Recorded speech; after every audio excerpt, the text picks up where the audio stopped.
February 2007. The Story of the Treasure Seekers by Edith Nesbit. Chapter 16. The End of the Treasure Seeking. Now it is coming near the end of our treasure seeking, and the end was so wonderful that now nothing is like it used to be. It is like as if our fortunes had been in an earthquake, and after those, you know, everything comes out wrong way up. The day after the uncle speared the pudding with us opened in gloom and sadness. But you never know. It was destined to be a day when things happened. Yet no sign of this appeared in the early morning. Then all was misery and upsetness. None of us felt quite well. I don't know why, and Father had one of his awful colds, so Dora persuaded him not to go to London, but to stay cosy and warm in the study, and she made him some gruel. She makes it better than Eliza does. Eliza's gruel is all little lumps, and when you suck them it is dry oatmeal inside. We kept as quiet as we could, and I made H.O. do some lessons, like the G.B. had advised us to, but it was very dull.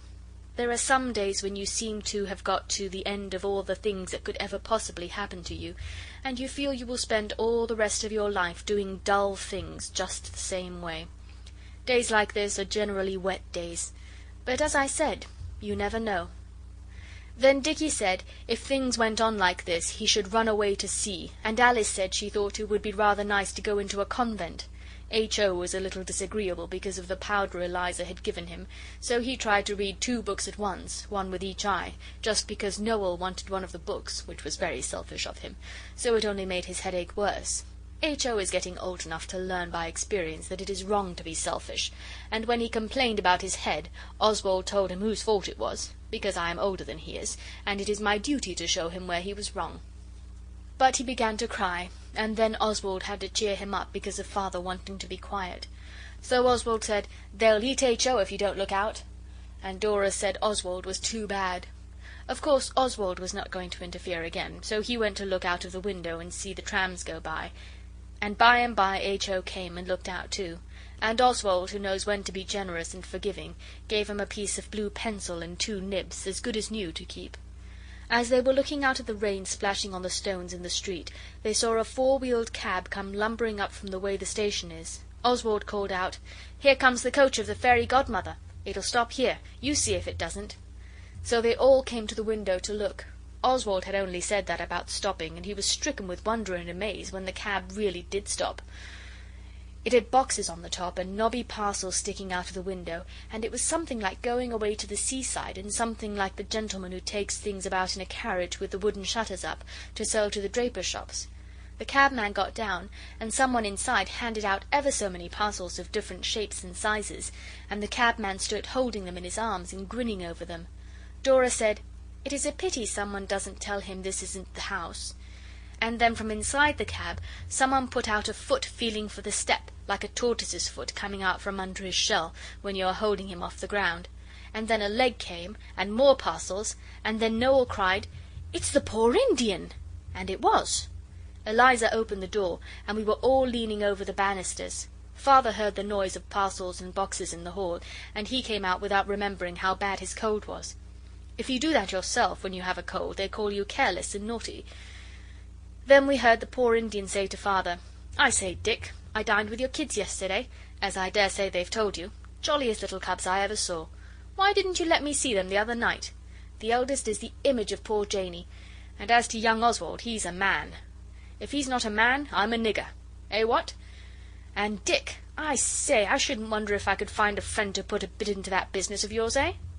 Then he and Father went into the study, and the door was shut, and we went down and looked at the parcels. Some were done up in old, dirty newspapers and tied with bits of rag, and some were in brown paper and string from the shops, and there were boxes. We wondered if the uncle had come to stay and this was his luggage, or whether it was to sell. Some of it smelt of spices, like merchandise, and one bundle Alice felt certain was a bale. We heard a hand on the knob of the study door after a bit, and Alice said, "Fly!" and we all got away but H.O., and the uncle caught him by the leg as he was trying to get upstairs after us. "Peeping at the baggage, eh?" said the uncle, and the rest of us came down, because it would have been dishonourable to leave H.O. alone in a scrape, and we wanted to see what was in the parcels. "I didn't touch," said H.O. "Are you coming to stay? I hope you are." "No harm done if you did touch," said the good, kind Indian man to all of us, for all these parcels are for you. I have several times told you about our being dumb with amazement and terror and joy and things like that, but I never remember us being dumber than we were when he said this. The Indian uncle went on: I told an old friend of mine what a pleasant dinner I had with you, and about the threepenny bit, and the divining rod and all that, and he sent all these odds and ends as presents for you. Some of the things came from India. Have you come from India, Uncle? Noel asked, and when he said yes, we were all very much surprised, for we never thought of his being that sort of Indian. We thought he was the red kind, and of course his not being accounted for his ignorance of beavers and things. He got Eliza to help, and we took all the parcels into the nursery, and he undid them, and undid them, and undid them, till the papers lay thick on the floor. Father came too, and sat in the Guy Fawkes chair.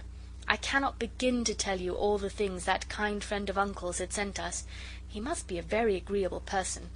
There were toys for the kids, and model engines for Dick and me, and a lot of books, and Japanese china tea sets for the girls, red and white and gold. There were sweets by the pound and by the box, and long yards and yards of soft silk from India to make frocks for the girls, and a real Indian sword for Oswald, and a book of Japanese pictures for Noel, and some ivory chessmen for Dicky. The castles of the chessmen are elephant and castles.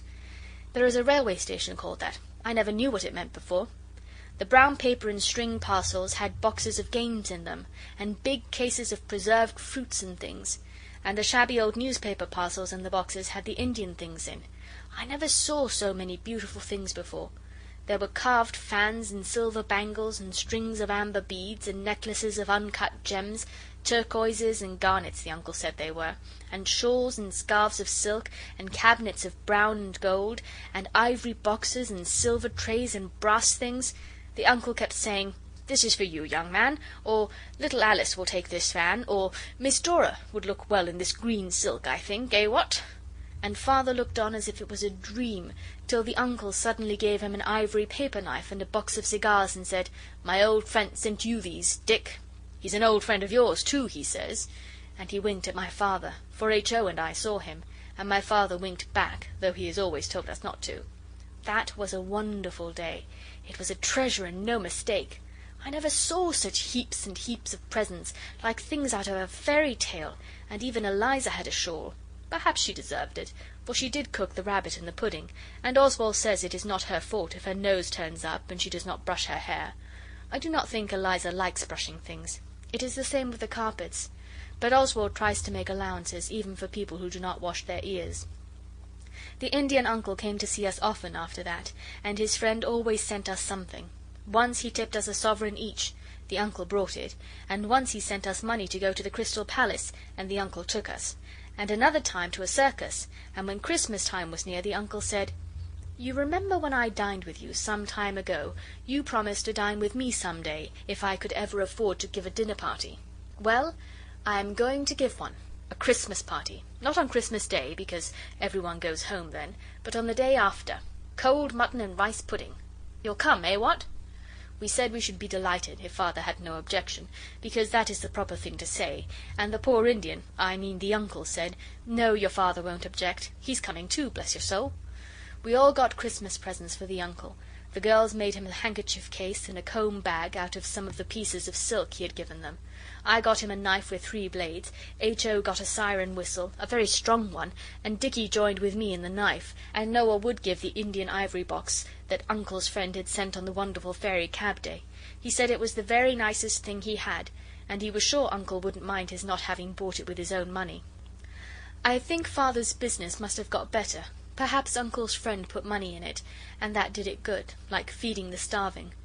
Anyway, we all had new suits, and the girls had the green silk from India made into frocks, and on Boxing Day we went in 2 cabs, Father and the girls in one, and us boys in the other. We wondered very much where the Indian uncle lived, because we had not been told, and we thought when the cab began to go up the hill towards the Heath that perhaps the uncle lived in one of the poky little houses up at the top of Greenwich. But the cab went right over the Heath, and in at some big gates, and through a shrubbery all white with frost like a fairy forest, because it was Christmas time. and at last we stopped before one of those jolly big ugly red houses with a lot of windows that are so comfortable inside, and on the steps was the Indian uncle, looking very big and grand, in a blue cloth coat and yellow sealskin waistcoat, with a bunch of seals hanging from it. "I wonder whether he has taken a place as butler here," said Dicky. "A poor broken down man." Noel thought it was very likely, because he knew that in these big houses there were always thousands of stately butlers. The uncle came down the steps and opened the cab door himself, which I don't think butlers would expect to have to do, and he took us in. It was a lovely hall, with bear and tiger skins on the floor, and a big clock with the faces of the sun and moon dodging out when it was day or night, and Father Time with a scythe coming out at the hours, and the name on it was Flint, Ashford, 1776. And there was a fox eating a stuffed duck in a glass case, and horns of stags and other animals over the doors. "We'll just come into my study first," said the uncle, "and wish each other a Merry Christmas." So then we knew he wasn't the butler, but it must be his own house, for only the master of the house has a study. His study was not much like Father's. It had hardly any books, but swords and guns and newspapers, and a great many boots, and boxes half unpacked, with more Indian things bulging out of them. We gave him our presents, and he was awfully pleased. Then he gave us his Christmas presents. You must be tired of hearing about presents, but I must remark that all the uncle's presents were watches. There was a watch for each of us with our names engraved inside, all silver except H.O.'s, and that was a Waterbury, to match his boots, the uncle said. I don't know what he meant. Then the uncle looked at Father, and Father said, "You tell them, sir." So the uncle coughed and stood up and made a speech. He said, "Ladies and gentlemen, we are met together to discuss an important subject which has for some weeks engrossed the attention of the honourable member opposite and myself." I said, "Hear, hear," and Alice whispered, "What happened to the guinea pig?" Of course you know the answer to that. The uncle went on, "I am going to live in this house, and as it's rather big for me, your Father has agreed that he and you shall come and live with me. And so, if you're agreeable, we're all going to live here together, and, please God, it'll be a happy home for us all. Eh, what?" He blew his nose and kissed us all round. As it was Christmas, I did not mind, though I am much too old for it on other dates. Then he said, "Thank you all very much for your presents, but I've got a present here I value more than anything else I have." I thought it was not quite polite of him to say so, till I saw that what he valued so much was a 3-penny bit on his watch chain, and of course I saw it must be the one we had given him. He said, "You children gave me that when you thought I was the poor Indian, and I'll keep it as long as I live. And I've asked some friends to help us to be jolly, for this is our housewarming, eh, what?"